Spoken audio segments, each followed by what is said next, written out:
Bonjour, nous vous accueillons au nom de notre Seigneur Jésus-Christ. Nous vous accueillons, vous qui êtes nés à Golgotha, nés de l'Esprit et non de la chair, bien-aimés dans le Seigneur. Bienvenue sur votre chaîne chrétienne Procès Mondial. Bienvenue à l'émission Légiste, l'évangile appliqué, craindre, glorifier, adorer le Seigneur Jésus-Christ. Rappel de l'émission passée, nous avions fini la conjugaison du deuxième verbe, le mariage, l'homme selon Dieu, s'attacher. Aujourd'hui, nous sommes le 17 juillet 2021. À l'émission, le mariage, l'homme et la femme deviendront une seule chair. Donc, nous commençons la conjugaison du troisième verbe, devenir bien-aimé. Mais avant, remettons l'émission entre les mains du Seigneur. Éternel Dieu de gloire et Tout-Puissant, merci Papa pour les circonstances. Merci pour la nourriture que tu as préparée pour nous, Seigneur. Merci pour tout, Père, et nous te confions cette émission sous ta garde, sous ta protection, Seigneur. Accompagne tes paroles, Seigneur, pour donner de la puissance. Accompagne, Seigneur, ta parole pour respecter ta promesse, Seigneur, car les Écritures, c'est rien, mais c'est l'accompagnement de ta puissance, Seigneur. C'est là où il y a des miracles.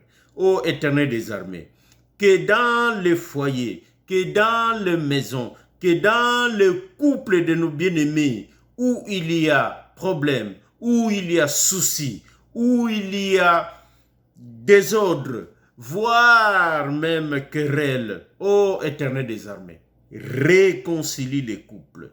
Réconcilie mon frère et ma sœur. Par tes enseignements, Seigneur, que cette émission puisse servir de point de ralliement. Que cette émission puisse servir, Seigneur, de moyen que tu vas utiliser pour atteindre tes objectifs, Seigneur. Réconcilie les couples, Seigneur. Réconcilie les familles. Réconcilie les bien-aimés, les frères et sœurs, afin que le mariage soit respecté, afin que ta parole, Seigneur, puisse régner en nous, tes enfants, nous qui avons cru en toi, Seigneur. Gloire à toi, Papa, bénis-les là où ils sont, bénis ton serviteur, Seigneur, qui est sous ta protection spéciale, sous ta garde spéciale. Gloire à toi, au nom de Jésus-Christ, nous t'avons prié, nous disons Amen. Bien-aimés dans le Seigneur, c'est avec joie que nous vous retrouvons dans l'émission Le Juste, où nous enseignons la parole de Dieu. Rappel de notre texte de base qui se trouve dans Matthieu chapitre 19, du 1er jusqu'au 15e verset. Lisez-les pour comprendre le contexte. Bien-aimés dans le Seigneur, juste un rappel succinct. Les pharisiens posent une question piège à notre Seigneur, le docteur venu du ciel. Le thème, le sujet, est-il permis à un homme, à un mari, de répudier sa femme? La question semble facile, banale, mais c'est une question piège. Nous verrons cela plus tard. Le Seigneur renvoie tout le monde. Quand je dis tout le monde, il n'y avait pas que des pharisiens. Il y avait aussi les disciples.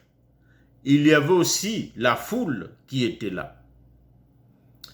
Le Seigneur renvoie tout le monde dans le jardin d'Éden, en quelque sorte, pour aller se ressourcer, pour aller comprendre, aller se rappeler de la pensée divine, de la pensée originelle sur le sujet du mariage, car le sujet de divorce, en réalité, cache l'éléphant dans la pièce, c'est-à-dire le mariage bien-aimé. Cette institution, même aujourd'hui, est menacée, même dans les familles des saints, dans les familles des enfants de Dieu. C'est triste.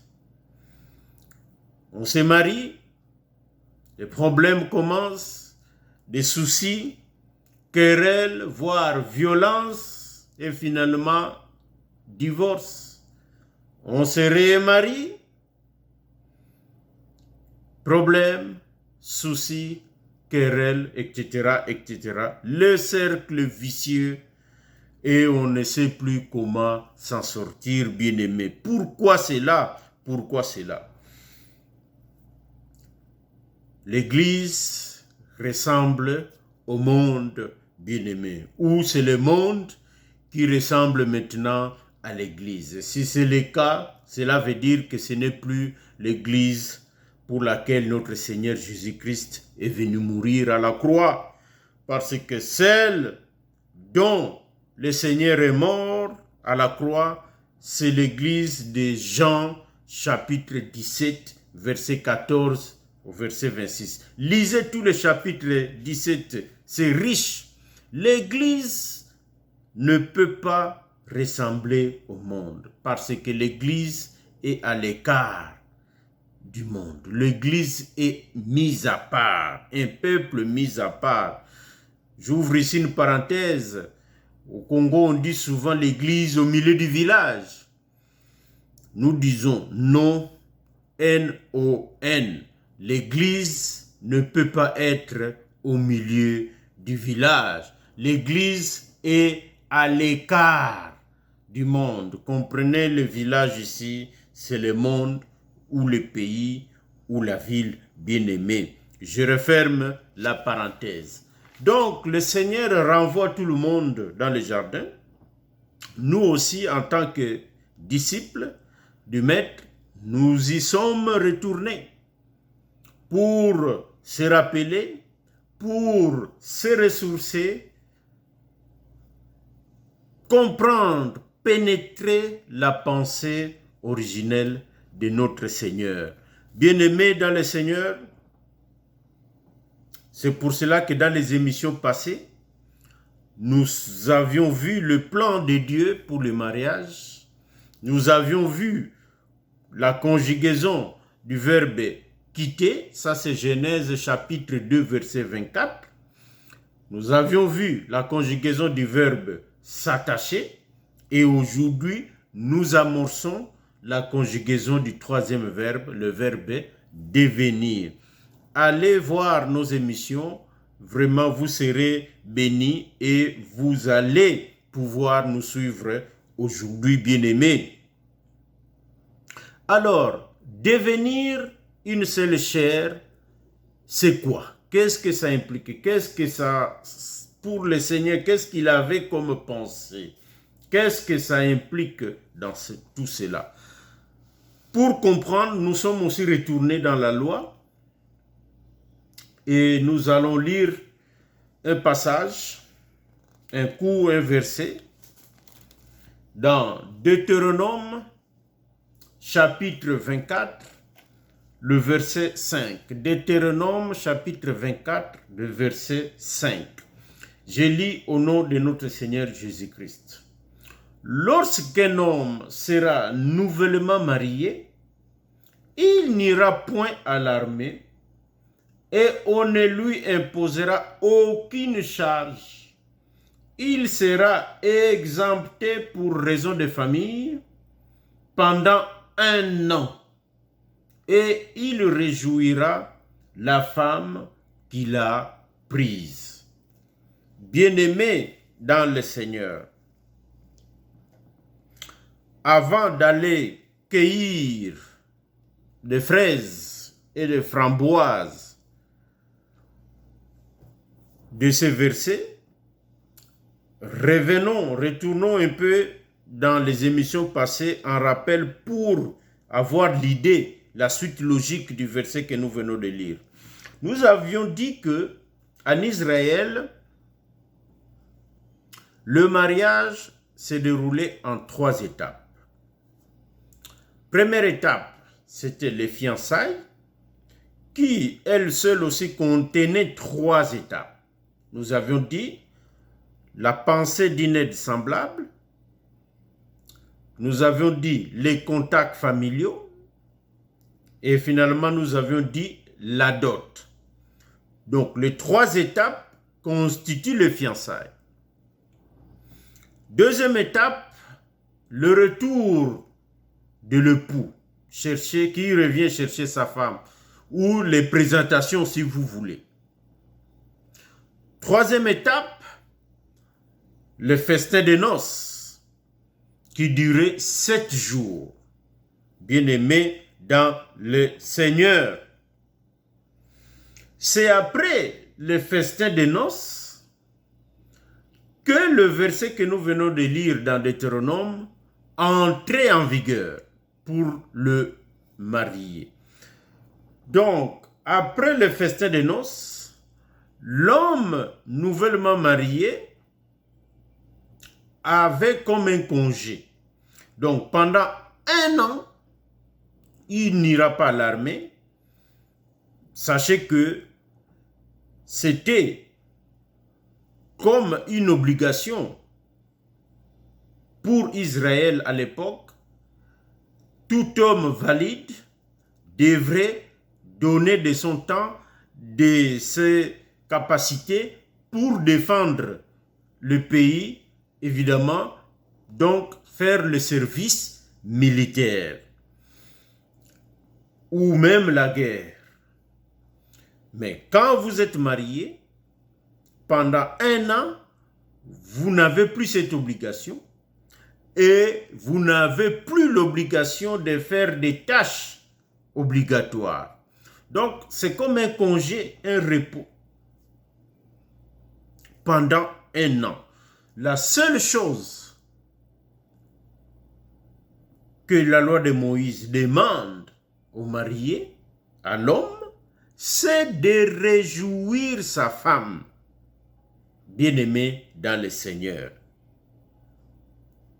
Pendant donc 1 an, l'homme doit s'occuper, doit rendre heureuse son épouse fraîchement mariée, bien-aimée. Qu'est-ce que cela implique? Qu'est-ce que cela veut dire? Nous disons que cette période d'intimité d'1 an, d'intimité et de réjouissance, c'est le millénium, bien-aimé. C'est le millénium. Pourquoi nous disons cela? Voyons ça dans la révélation et dans la prophétie. Dans le cas où notre Seigneur Jésus-Christ est l'époux et l'Église est la mariée, la nouvelle mariée bien-aimée. Si nous comprenons ce que le Seigneur Jésus-Christ fait pendant ce temps, nous allons comprendre, enfin, ce que Jésus-Christ fait avec l'Église. Là, nous allons comprendre c'est quoi devenir une seule chair pour nous aujourd'hui, bien-aimés. Je vous rappelle aussi, en même temps,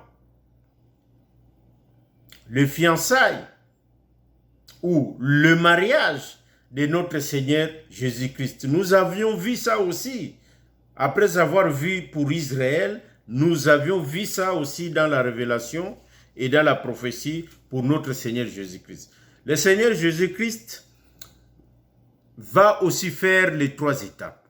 Il va compléter les 3 étapes parce qu'elles ont été déjà entamées. Les fiançailles de notre Seigneur Jésus-Christ et l'Église se composent de 3 parties, comme je l'ai dit. Il y a eu, évidemment, la pensée d'inêtre-semblable, il y a eu le contact et il y a eu la dot. Donc, les 3 étapes, ce sont les fiançailles de notre Seigneur Jésus-Christ et l'Église. C'est le bien-aimé Paul qui nous parle de fiançailles. C'est dans 2 Corinthiens chapitre 11 verset 2. Allez le lire pour vérifier. Deuxième étape, ce sont les présentations ou le retour du marié, de l'époux qui reviendra chercher son épouse. Ça, c'est dans 1 Thessaloniciens chapitre 4, 16e et 17e verset. Nous avions aussi parlé de 3e étape, le festin des noces, ou les noces de l'agneau, bien-aimé dans le Seigneur. Apocalypse chapitre 19 verset 7. Ou on ajouterait Matthieu chapitre 22 dans la parabole des noces du fils d'un roi. Bien-aimés dans le Seigneur, quand nous voyons le déroulement des événements, le Seigneur revient dans les airs pour rencontrer son épouse et s'ouvre le festin des noces de l'agneau. Et après, qu'est-ce qui se passe? Après, qu'est-ce qui se passe? Le Seigneur ne pourra plus se séparer de son épouse. Les deux vont vivre ensemble. Les deux ne vont plus se quitter. Ils vont vivre en harmonie, sans les provocations du jaloux, c'est-à-dire Satan. C'est l'ami qui s'est introduit dans le festin des noces, dans la parabole, mais il sera lié et chassé dehors. Nous comprenons que il s'agit de la cristallisation ou du début de la réalisation de la prophétie du millénium, bien-aimé dans le Seigneur. C'est le début de la conjugaison du 3e verbe, devenir un. Apocalypse chapitre 20, du 1er au 6e verset. Apocalypse chapitre 20, du 1er au 6e verset. Allons lire rapidement, car les mots qui sont ici sont importants. Apocalypse chapitre 20. Apocalypse chapitre 20. Nous y sommes du 1er au 6e verset. Je lis au nom de notre Seigneur Jésus-Christ. Puis je vis descendre du ciel un ange qui avait la clé de l'abîme et une grande chaîne dans sa main. Il saisit le dragon, le serpent ancien, qui est le diable et Satan, et il le lia pour 1000 ans. Il le jeta dans l'abîme, fermant et scella l'entrée au-dessus de lui, afin qu'il ne séduise plus les nations, jusqu'à ce que le 1000 ans soit accompli. Après cela, il faut qu'il soit scellé, qu'il soit délié pour un peu de temps. Et je vis des trônes, et à ceux qui s'y assirent fut donné le pouvoir de juger. Et je vis les âmes de ceux qui avaient été décapités à cause du témoignage de Jésus et à cause de la parole de Dieu, et de ceux qui n'avaient pas adoré la bête, ni son image, et qui n'avaient pas reçu la marque sur leur front, et sur leurs mains, ils revinrent à la vie et ils régnèrent avec Christ pendant 1000 ans. Les autres morts ne revinrent point à la vie jusqu'à ce que le 1000 ans soit accompli. C'est la première résurrection. Heureux et saints ceux qui ont part à la première résurrection. La seconde mort n'a point de pouvoir sur eux, mais ils seront sacrificateurs de Dieu et Christ, et ils régneront avec lui pendant 1000 ans. Bien-aimés dans le Seigneur, nous comprenons que l'union ici de Jésus-Christ et de l'Église, ce sont les retrouvailles. C'est la tête qui retrouve le reste de son corps. Colossiens chapitre 1er verset 18, Christ est la tête, l'Église c'est son corps. Quand la tête et l'Église se retrouvent, le corps est en harmonie. Le corps, la tête commande, le reste du corps obéit. C'est ça, être sacrificateur, au verset 6, bien-aimé. L'Église et Christ régneront ensemble. Ce sont les réjouissances, bien-aimés dans le Seigneur. Donc, pour le couple modèle, devenir un seul corps, un seul esprit, c'est former une union parfaite ensemble dans la paix et les réjouissances pour régner ensemble. Bien-aimés, pendant 1000 ans, c'est ça que nous appelons la prophétie du millénium, bien-aimés. Donc, le mari qui ne va pas à l'armée ni faire des tâches imposées pendant 1 an, qui a comme tâche réjouir sa femme, c'est pour cela que nous disons c'est leur millénium. Bien sûr que ce n'est pas une durée de 1000 ans. Bien-aimés dans le Seigneur, désolé, ce n'est pas pour 1000 ans. Nous dirons combien de temps que cela peut durer, bien-aimé. Voilà comment Christ et l'Église conjuguent ou conjugueront le troisième verbe. Mais dans l'évangile appliqué, dans la doctrine et la connaissance, cela veut dire quoi pour toi, mon frère, pour toi, ma sœur, en tant que disciple de Jésus-Christ?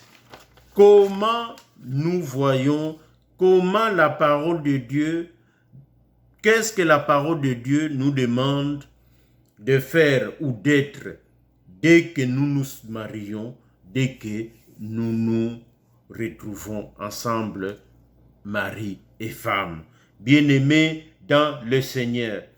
Devenir un, c'est pratiquement la même définition que nous avions donnée pour le Seigneur, vu les observations d'Apocalypse. C'est former une union harmonieuse en mettant en commun l'être et l'avoir, jusqu'à ce que la mort vous sépare. Voilà la durée dans la Bible, dans les Écritures. C'est former une union harmonieuse en mettant en commun l'être et l'avoir, jusqu'à ce que la mort vous sépare. Mettre en commun l'être et l'avoir, c'est quoi? Mettre en commun tout ton corps dans ton union. Mon frère, ma sœur, c'est mettre en commun toutes les bénédictions qui viennent de Dieu, tous les patrimoines, tant physiques que autres. Mettre ça dans ton foyer, à la disposition de ton foyer. Ton avenir, mon frère, doit se marier avec l'avenir de ta femme. Ton avenir, ma sœur, doit se marier, doit se fondre dans l'avenir de ton mari. Tous vos projets doivent être mariés, vos pensées mariées, vos difficultés ensemble, vos problèmes ensemble, la joie ensemble, la tristesse ensemble, bien-aimés dans le Seigneur. Une particularité qu'il faut souligner, c'est le mari, c'est le frère, c'est l'époux. Quelle est ta responsabilité? Parce que le mari est exempté d'aller à l'armée et de faire des tâches imposées. La seule tâche qu'on lui confie, c'est réjouir sa femme. Bien-aimé, qu'est-ce que cela veut dire? Mon frère, tu as la lourde responsabilité de rendre ta femme heureuse. Tu dois faire de ton mieux pour rendre ton épouse heureuse. Genèse chapitre 3, verset 16. La deuxième partie, vous verrez, les désirs de la femme se porteront vers son mari. Rendre ta femme heureuse, c'est ton premier devoir, mon frère, pour que le verbe devenir puisse réussir. C'est très important. L'homme doit être le levier. L'homme doit être l'instrument dans le bon sens, selon la pensée de Dieu. L'homme doit être l'acteur, voilà le mot, l'acteur principal pour que la femme devienne heureuse dans le mariage. Bien-aimé, mais nous disons en même temps que cela doit se faire dans les limites des Écritures. Un homme chrétien doit savoir dire non à sa femme si la demande ne cadre pas avec les Écritures. Nous avions déjà dit cela dans les émissions passées. Nous le répétons ici. L'homme doit savoir dire non lorsque la demande de sa femme ne cadre pas avec les Écritures. C'est pour cela que dans la pensée de Dieu, tout chrétien, c'est-à-dire tout disciple de Jésus-Christ, l'homme, le frère, est le ministre dans sa maison. Le frère est le lévite, c'est lui qui transporte l'arche dans sa maison. Le frère est le sacrificateur, c'est lui qui offre les holocaustes, c'est lui qui offre les offrandes dans la maison, dans sa maison, bien-aimé. Il offre à Dieu. Quand nous parlons des holocaustes, quand nous parlons des offrandes, quand nous parlons de transporter l'arche, il s'agit de la parole de Dieu. L'homme doit savoir enseigner la parole de Dieu dans sa famille. L'homme doit prier pour sa famille. L'homme doit exhorter en utilisant la parole de Dieu pour former, nous verrons cela plus tard, pour former les enfants, pour former, pour enseigner sa femme, bien-aimée. La femme doit demander à son mari. Paul nous dit, mais si le mari ne connaît rien, bien-aimé, c'est triste. 5 ans, 10 ans, 20 ans dans une assemblée où vous partez tout le temps. Mais si vous n'êtes pas capable de transporter l'arche, vous n'êtes pas capable d'offrir des holocaustes, bien-aimés, ou c'est vous, ou c'est l'assemblée qui ne forme pas les hommes pour être capables d'arriver à ce niveau de la connaissance de la parole de Dieu. C'est pour cela que dans la vision que nous ramenons, un homme doit être formé par les hommes de Dieu qui sont déjà avancés. Bien-aimés dans le Seigneur. Je referme la parenthèse. Donc, je disais donc, l'homme doit savoir dire non à sa femme, oui, si les désirs ou la demande ne cadrent pas avec la parole de notre Seigneur Jésus-Christ. C'est très, très important à savoir, bien-aimés. Pour conclure, votre millénium, bien-aimé, vous êtes marié, vous voulez vous marier, sachez que le millénium ne sera pas facile pour vous, il n'est pas facile pour nous, car Satan n'est pas encore emprisonné. Satan, l'ami intrus, n'a pas encore pris sa retraite.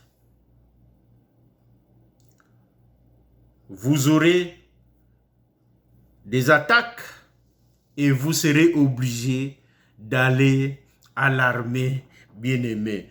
Nous sommes obligés d'être dans l'armée de notre Seigneur. C'est pour cela que le Seigneur nous a formés, il nous a acheté la tenue pour être soldats. C'est ça que nous allons voir la semaine ou l'émission prochaine, c'est-à-dire pour faire face aux attaques de l'ennemi, pour faire face à ce qui arrive au mariage, les idées préconçues que les gens ont quand ils arrivent dans le millénium, quand ils entrent dans le millénium, j'entends ici au début du mariage, de leur vie de couple, de leur vie de famille, il faut être armé, il faut être équipé, il faut savoir se servir des armes que le Seigneur nous a données. C'est la parole de Dieu. Donc, pour savoir résister aux attaques du diable, qui n'est pas à la retraite ni emprisonné. Voilà ce que nous verrons les émissions prochaines, bien-aimés dans le Seigneur, parce qu'il faut consolider, il faut affermir le couple nouvellement réunis, bien-aimés dans le Seigneur, afin de vivre en harmonie, afin de bien commencer le millénium.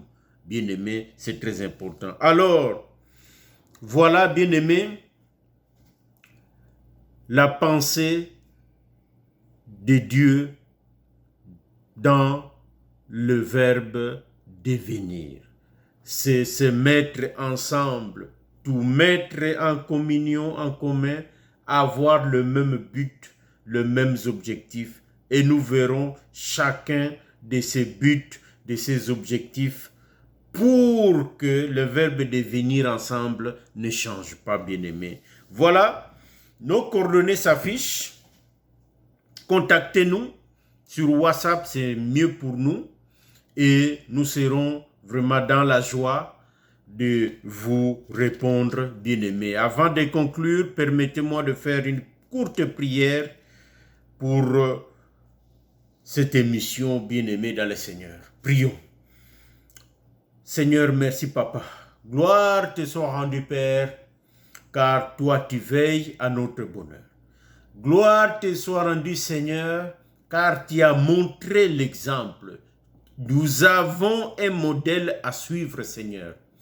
Un modèle à suivre dans le mariage, dans la conjugaison du verbe devenir, Seigneur. Ô Père, sois béni. Tu nous as prémunis, tu nous as avertis que l'ennemi va rôder tout autour de nous, Seigneur, pour détruire ce que toi tu as uni, pour s'aimer le désordre, s'aimer la zizanie. Mais Seigneur, tu nous as aussi donné des armes pour nous défendre, Seigneur, afin de maintenir la communion, l'union, afin de maintenir l'harmonie dans nos couples, Seigneur. Béni sois-tu, Papa. Nous te demandons, Papa, que ta puissance, Seigneur, puisse travailler dans le couple de nos bien-aimés. Dans mon propre couple, Seigneur. Oh, gloire te soit rendue, Papa. Ta puissance, Seigneur, puisse nous protéger et nous prémunir des attaques du méchant, Seigneur. Gloire te soit rendue, car toi, tu n'es pas un menteur. Tu promets, Seigneur, et cela se réalise. Ta parole, Seigneur, c'est une épée à double tranchant, capable, Seigneur, de séparer des choses inséparables, mais capable aussi de réunir ceux qui ne peuvent plus se réunir. Ô Éternel des armées, sépare-nous, Seigneur, des attaques de l'ennemi. Sépare-nous, Seigneur, des serviteurs de l'ennemi. Sépare-nous, Seigneur, de toute attaque qui peut encombrer, qui peut déranger nos mariages, de tous nos bien-aimés, Seigneur. Ô Éternel des armées, gloire à toi. Ta parole s'exécute. C'est la pluie qui tombe qui rend la terre fertile, Seigneur. Nous sommes tes enfants, Papa, et nous obéissons à ta parole, car nous croyons en toi, Seigneur. Nous sommes contents et fiers de t'appartenir, Papa. Gloire à toi. Il n'y a point de Dieu comme toi, Seigneur Jésus-Christ. Il n'y a point de Dieu comme toi. Gloire à toi, Seigneur. Ainsi, nous t'avons prié. En ton nom, Jésus-Christ de Nazareth. Amen. Béni sois-tu, Papa. Gloire et à bientôt, mes bien-aimés.